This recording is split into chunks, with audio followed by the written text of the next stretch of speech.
Yes, well, good evening. The Who's today were the galloping Who's were on at Randwick.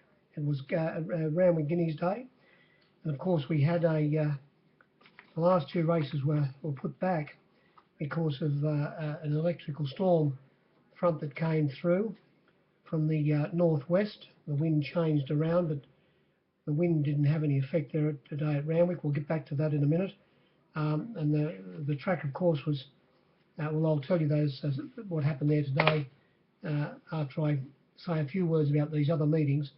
Of course, we had Canterbury on Wednesday, where the track was good. The rail was 6 metres out, and if you got trapped wide in the run, it was no good. As I keep on saying, it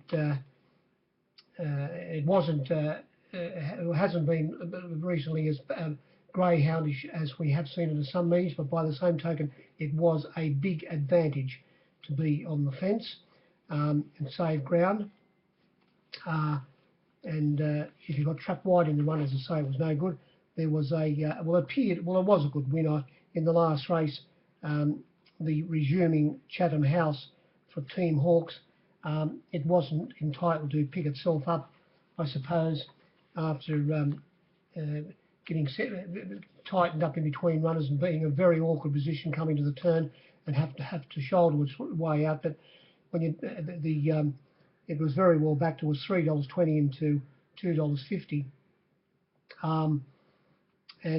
The opening favourite in that race, Lon Ace, who is a very ordinary conveyance. It went from $1.90 out to $2.70, back into $2.60. Did a little bit of work to get outside the lead. As I say, Chatham House finished up winning that race. But when you look at it, you take Lon Ace, ran 14.7 lengths last in that race, gave in very quickly. But there were a couple of, was an 8-year-old and the others in that race, most probably going nowhere, which could have made its win a little bit more flattered. By the same token, it was a good win. That was Canterbury Wednesday. Then we went to Hawkesbury on Thursday, where the track was good. The rail was in the normal position, and not like last meeting there at Hawkesbury, the fence was. There was nothing wrong with the fence at Hawkesbury on Thursday. It was most probably the place to be. There were runners that came from behind, but most of the winners were up near the lead, and well, for instance, the last two winners speared straight to the front and absolutely trotted in. Likewise, the winner of race 6. So the fence was most probably the place to be at Hawkesbury on Thursday. Then we had a twilight meeting at Gosford yesterday. It was the lowest meeting I've ever been to. It was absolutely fly-blown. The first race was 2:28. The football, of course, was on that night, 7 o'clock. The last race was 5 to 6. There wasn't a soul in the joint. It was only a couple of pros turned up, and it was a disgraceful meeting. Hardly, well, there's just nobody there. And we did see a difference, Gosford to, well, when the rail is in the 3 metre position, was 3 metres from the 1100 of the winning post, and then it was normal for the rest of the track. The first race I said to myself after watching the first race that the outside might have been the best part of the track. It did have me scratching my head, but of course the runner that did lead on the fence was a 50 to 1 chance, and another runner that was on the fence behind it, it was more or less a 20 to 1 chance as well. The runner that ran third was 3 wide all the way, which made me think, and it was well backed by one of the pros, that it ran a bit of a cheeky race. Only beaten 1.9, a horse called ISO Rich, and the favourite Cipriani, who is not much good. It was on the 3 wide trail behind it, and the winner, Charge of Light, it hooked around the favourite's heels after straightening and came down the outside, which made me think there was a bit of a northeasterly blowing at the time. I said, wait, this might, but the inside mightn't be any good here. But then, the next race, the 2 favourites, one it jumped out and led Distorted Demand. The second pick from Barrier 1 episodes directly behind it. They ran 1-2, and then after that, it was a procession. If you weren't on the fence, if you weren't on the 18 pence, every winner after that sucked up, either led or got a suck along the fence and won. So it was a dynamite leaders track at Gosford on Thursday. So that was those 3 meetings. Of course, we had a lot of provincial meetings, country meetings on as well. What about the meetings next week? It's an absolute joke, isn't it? Fancy having a couple of trainers. I was commenting to me at Gosford on the twilight meeting. Absolute joke. We've got the Cameron meeting, or the meeting at Newcastle next Wednesday. Wyong is on the of course on the Tuesday. We've got swagger meetings tomorrow. These filthy Sunday meetings. We've got then of course Monday they'll be running around. Tuesday Wyong. The no races in the city next Wednesday. We've got the Newcastle meeting on, and then Warwick Farm is on the Thursday. It'll be a ghost town. A couple will be meetings on the Friday. Then we've got Rose Hill next Saturday, leading into the Slipper, and the Keith Nolan Classic is on Sunday at Kembla. They're cracking jokes. Oh my God. Now, this meeting here today, we kicked off with they said the wind was the Weather Bureau said the wind was going to be much stronger than it was. They said it was going to be anywhere between 25 and 35 kilometres an hour, but it never got to that. It was a northeasterly for the first few races. It was very light up to, by the time race 5 arrived, it was a very, very light breeze. Race 6 a bit still, and then races 7, 8 and 9, when the storm came, the wind was coming out of the northwest, but the wind didn't have any effect on any of the races there today, but the track, the way it played, did. If you were on the inside close to the fence, you couldn't win if you stayed close to the fence.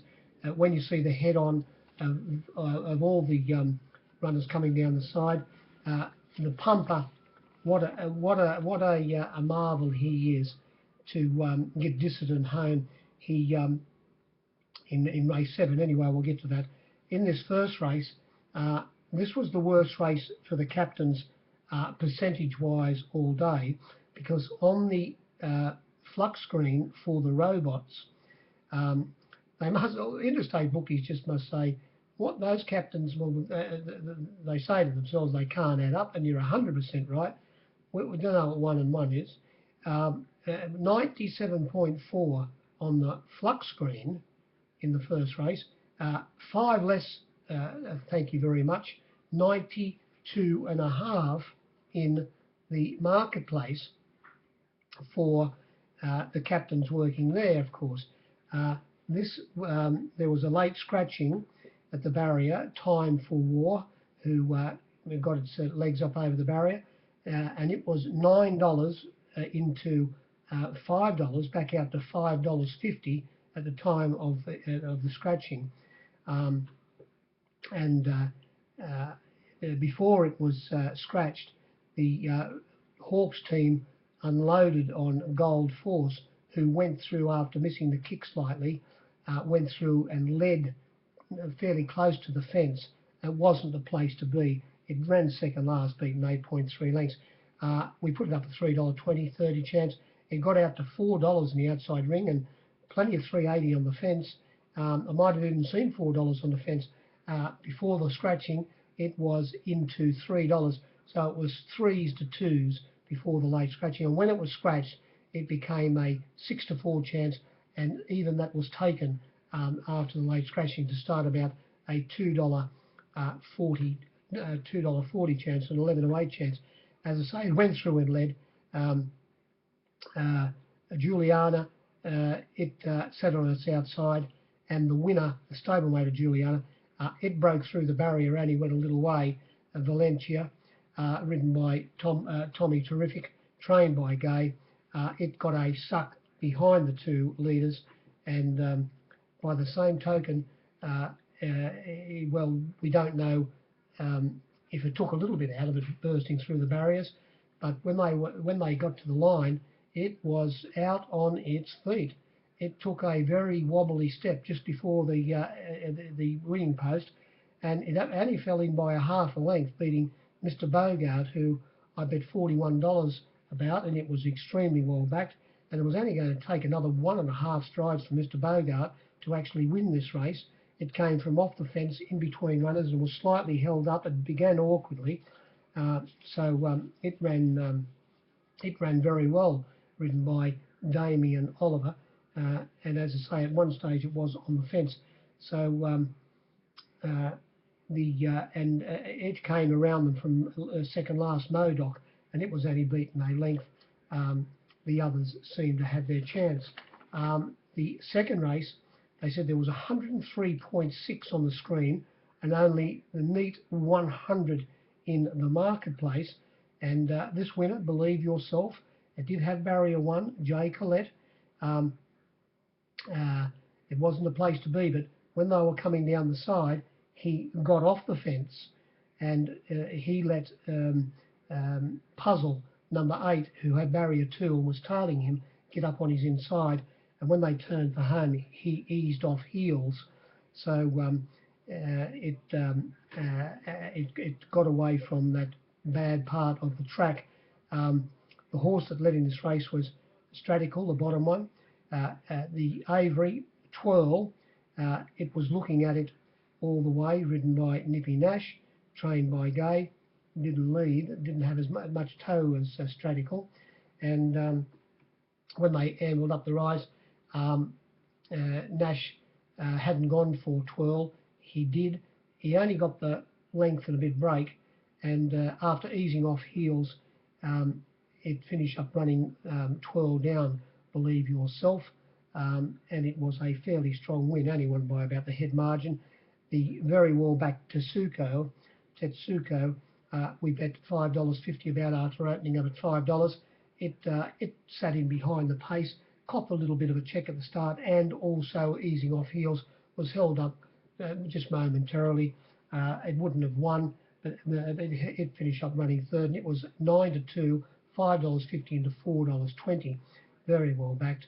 And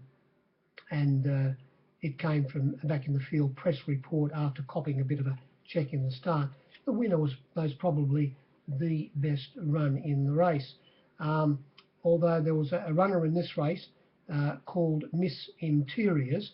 It drew barrier 9, raced very erratically, and was pushed very wide on the turn, losing its balance. It only got beat 4.9 lengths, and it was a 50 to 1 chance, and it obviously, if it taken to the provincials, it would be a short price favourite. Race 3 came along. Waller had the Chris Waller had 3 runners in the field of 7. He had the 2 picks, and the right one won. And it was after, when they got to the 1,000-metre mark, it was there was no, well, it was a dead set.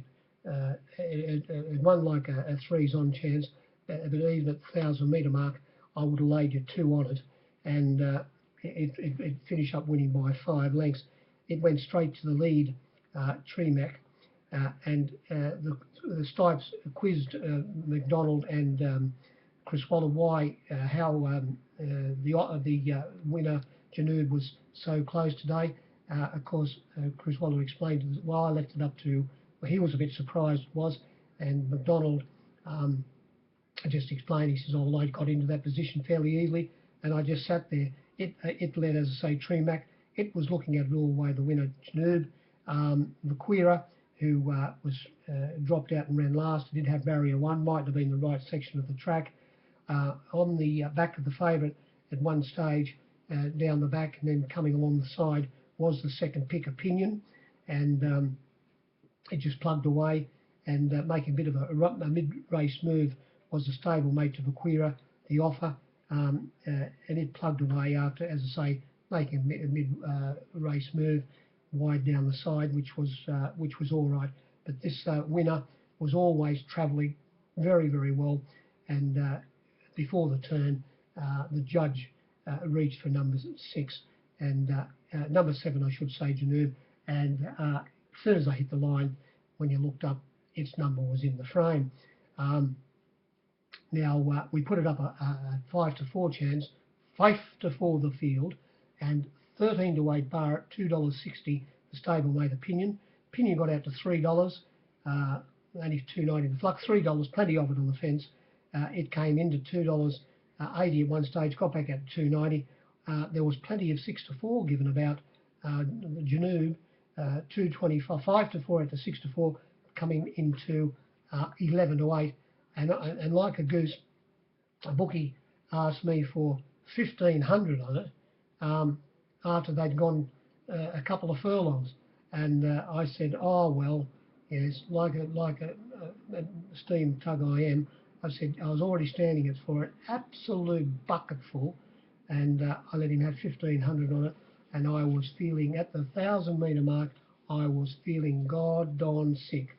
And it trotted in, as I say, by 5 lengths. The stablemate plugged away Opinion, who beat it easily last start on that wet track at Rose Hill, into second place. The fourth race, there was 106.2 on the screen for the Jolly Robots, and in the marketplace, 100, about 3 less, 103. And who won this race? Diamond Drill. Gay had 3 runners in this race. She had Porcelanus, and also the winner, Diamond Drill, and also Forever Loved. And of course, Gay owns the lead, and Porcelanus and Forever Loved, they cut each other's throat for the lead. They said, oh, we own the lead, we own the lead. And they went along cutting each other's throat. They ran along very fast. Capital Commander, who's got plenty of toe, was sitting behind them. And Any Day Will Do from barrier 1, which wasn't the place to be. He didn't finish tied up against the fence, but he was in that wrong section of the ground. He was sitting in 4th position. This winner, it was about third last on the fence, 4th last on the fence, Diamond Drill. It was extremely well backed. It was, I saw $12 about this runner, and only started $9 or $8.50, extremely well backed to Diamond Drill, and it eased off heels, turning for home, and got out underneath runners, pushed out underneath Mahara. Mahara.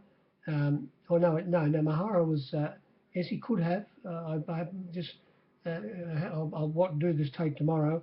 He might have got around the heels, but pushed out.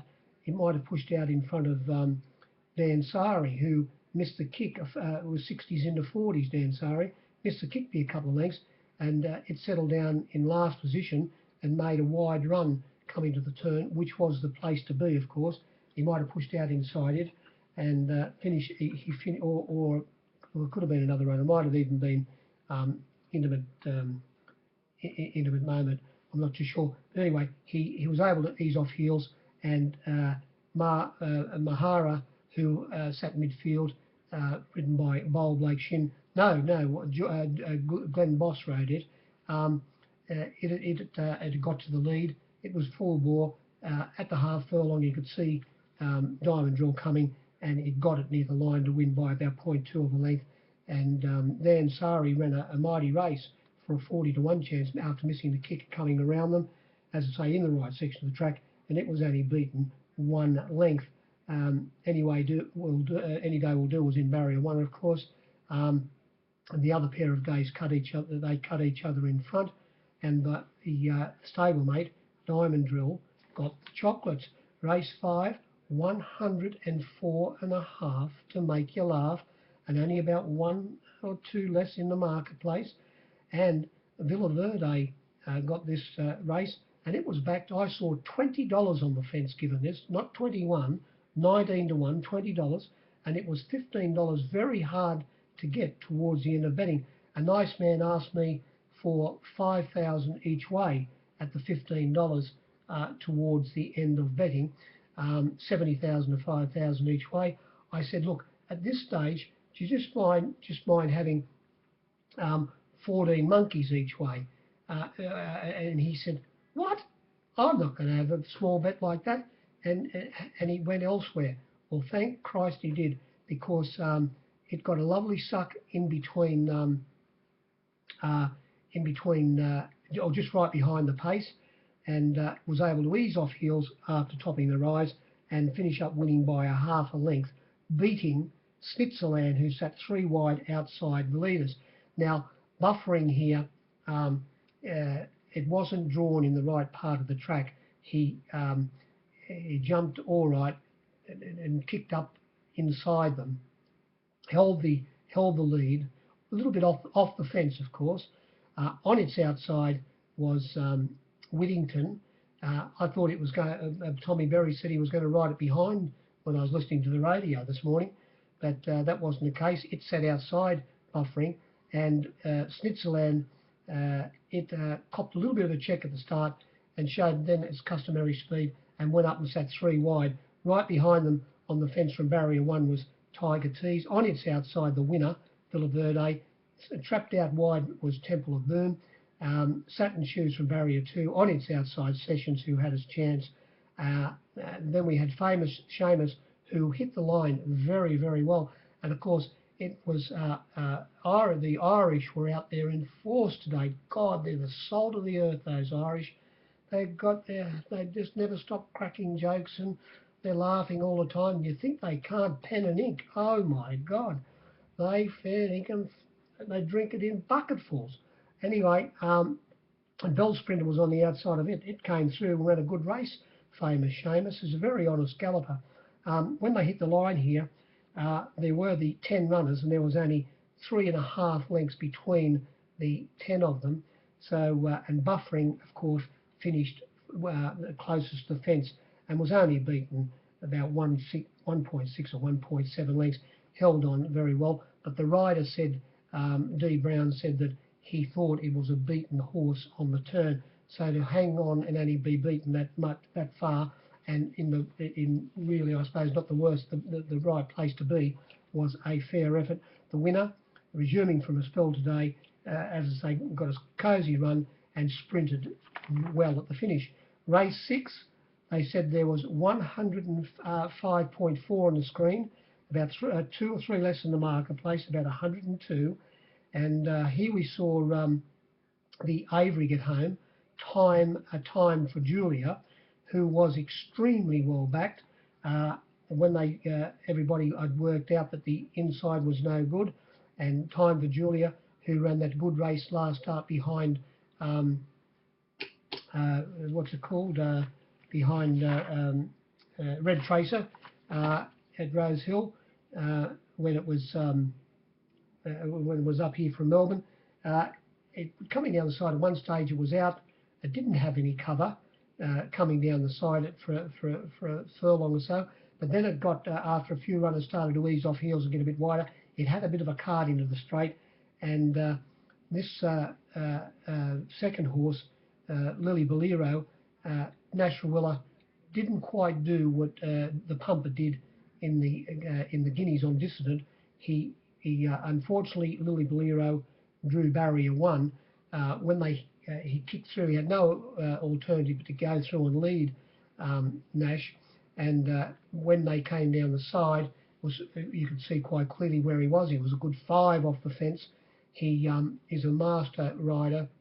He came around the turn, the 5 and 6 off the fence, ambled up the rise, was able to shake off Meloria, who sat on his outside and pulled its head off, over raced a bit on its outside. It finished up running last, beating 15.8 lengths. So adds a little bit more merit to Lily Bolero's effort.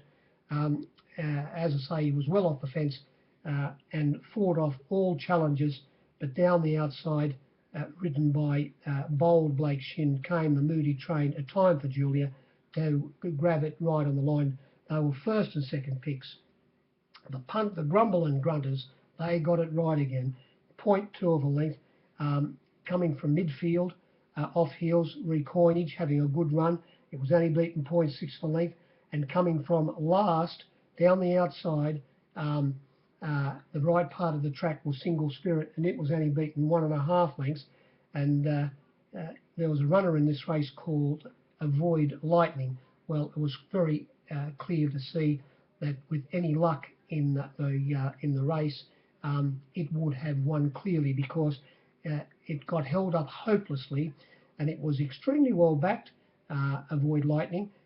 We put it up a $31 chance. At one stage it was into $18. I think it might have started $20 towards the end of betting, and it was ridden by T. Clark. He tried, all he had to do was get a split when they topped the rise, but single style and the winner, and had moved up, and he was in a very awkward position. He was held up hopelessly, as I say. If he would have got clear at that time when they topped the rise, it would have won a good chance by a couple of lengths, and finish up, as I say, running 5th, beaten only 1.5 lengths. So its run was very, very good. But as I say, I think if Lily Bolero had drawn an outside alley, it wouldn't have led. It would have come across. It would have parked right behind the leaders, and when they topped the rise, it might have taken off, and there's a good chance it would have won. It would have won the way the track was playing. No more for the favourite. No more for the Avery. Now, race 7, there was 106 on the screen for the robots, 101 in the marketplace only. This was the Randwick Guineas, and what a masterful ride it was by the pumper. As I've told you before, they don't know he's got those short ham and eggs, and he's right up on their wither, and his legs don't move. You'll see the action of Horseman Bowman on his outside, where he's got his feet through the stirrups, and he uses the old style leg action, digging them up at the same time as hitting them, whereas the pumper, his legs stay perfectly still, and it looked like the Avery El Rocker, who was sensationally backed, was going to not beat Dissident by far, but definitely was going to beat it, but it wasn't the case, and Dissident fought on very well. Now, the pumper was able to do what Nash couldn't do, not taking anything away from Nash, of course, on Dissident. He came across from barrier 13. He had barrier 12 in a field of 14. It tried to lead Romantic Touch. I own the lead, Gay, Romantic Touch. But he kicked up on the inside of it, coming to the turn, stayed off the fence. He was off the fence turning for home. It came from 6th position, the favourite. When they topped the rise, Bowman and sort of not full bore, but was and Jimmy was keeping distance and going, of course, and Bowman drew level with him. They did touch a few times. Apparently, the favourite El Rocco came in under a little bit of pressure and bumped Dissident a couple of times. in the last little bit, but he was able to fight on and beat him by 0.1 of a length. It came from 4th position, Eurozone, had a good run, and it came from well back the 4th horse here, Terranado from Barrier 1. It was 3rd last on the fence at one stage, eased off heels turning for home, got a few splits and came right down the outside, made up a lot of ground, only beaten 1.7 lengths. So its run was fairly good for a 25 to 1 chance. Ball point played up in the barrier. The rider, D. Oliver, said he thought it didn't really run out the mile, the 1600. And what else do you say about that race? That was about it. The winner doing what it did, leading on that track and holding on, was a good effort. Then we came to race 8, and she's flying, this horse, Appearance. This was the race was put back because of this storm that came through, and I suppose that's why when the track was downgraded, I think only dead, but it would have had to have at least been slow. By the way, the grass there today was very long. It was a good fight. It was good, I reckon, close to 6 inches, 5 and 6 inches deep in certain parts of the track, especially in the straight. So that might have, the sectionals weren't real fast towards for the last 600. The track, I'd say, would have to be on the worst side of dead for the rain that we had. Worst side, it would have been slow at least. And here we had Rain Affair, of course, from Barrier 1, go straight to the lead. When they were at the 600 metre mark in this 1300 metre race, it was a good 5 lengths clear. Chasing it was a visitor from Melbourne. No, not listened to me. It finished up running second, so it took the field up and held on for second. So its effort, I suppose, was fairly good. It copped a bit of a prat at the start, which most probably, well, I don't think would have won the race, but most probably at least cost it second place. Got into a little bit of an awkward position, Red Tracer, instead of being having to come from midfield in between runners. I think it was G Boss who on streamer might have caused a problem there, and I think he got a little suspension over it. But this winner, like in its last 2 wins, which were very good, ridden by Clever Karen today, the stable rider, or for the Shake anyway. It was trained by Guy Walder. No more for the favourite. We just cannot go on. It's finished. It's gone. Make it evens. Make it even. It settled down in last position. It ran a long Rain Affair. After they topped the rise, it was still good 3 legs in front. They were starting to come out after it, but then you could see easing right to the outside, right part of the track was Appearance. They bet $7 on the outside ring, mile at $6.50 on the fence, started $5.50, and she showed the turn of foot that she showed in the last 2 wins, and she came down the outside and won by 1.3 lengths, beating Not Listen to Me, and Red Tracer ran 3rd. Zoo Star, Chris Waller said he's going to trial it maybe before it races again. The pumper said it pulled a bit on him, racing Keenly Fresh, and also pulled up mildly lame, but it wasn't in the right part of the, or wasn't drawn to suit Zoo Star. It was he was inside, not Listen to Me, coming to the turn. He ran 3rd last, only beaten 4.3 lengths. Excuse me, but the betting told you it wasn't fancied. I was, well, in this race they said there was 104.5 to make you laugh. Did I say in race 7? I think I did 106 on the screen, only 5 less in the marketplace, 101. And in this race, 104.5 on the screen, only 99 in the winning in the marketplace. The flux were 100. I gave 200 my Kingdom of Five. It was into $81 at the finish. At one stage, back out to 101. Sacred Falls was 30 to 60. Likewise, Toy Deany 30 to 60. Rain Affair went from $17 up to 26, actually $30 I saw, back into $18 I was laying it at the finish. Appearance, as I said, $6 out to $7, back into $5.50. Streamer, 14 out to 19. Now Red Tracer, they said the best luck was $4, $4.40. Mile of $4.20, started only $3.50, and I think they'll return it less than that SP. Zoo Star, we put it up, bookies couldn't reach for it very quickly. $3.50 out to $4.60. I was $4.60 when they jumped. I think it'll be returned shorter than that, and it started that price on my board. And not listen to me, $3.80 out to $4.40. Plenty of it. There might have even been $4.60, and it's $4.40 at the end of bidding. And you could have got whatever you wanted out of it at one stage at $4, and you could lay Zoo Star at one stage at $4.40. As I say, Red Tracer, they took $4.40, $4.20. It started $3.50 favourite, and the winner was $7 into $5.50.